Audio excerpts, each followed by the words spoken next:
孫の星に生まれ大事踏みしめ時々空を見上げては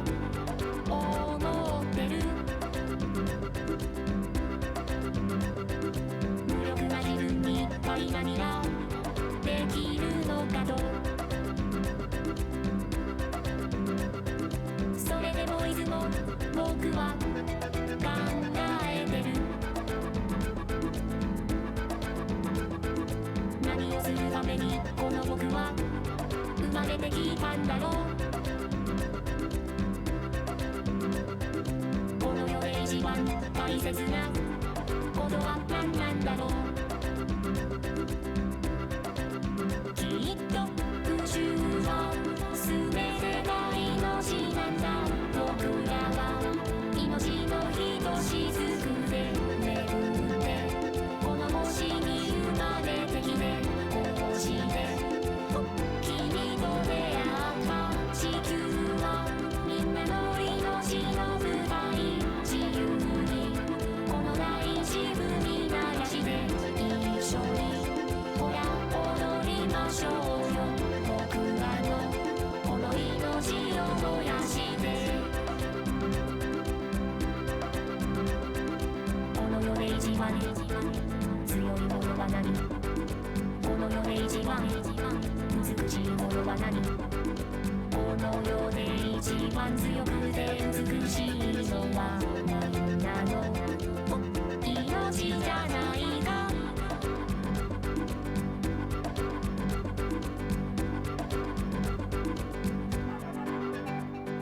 震災で親を亡くした子供たち悲しみこらえて前向きに生きるその姿に励ますどころか逆に涙止まらないほど励まされている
この星に生まれ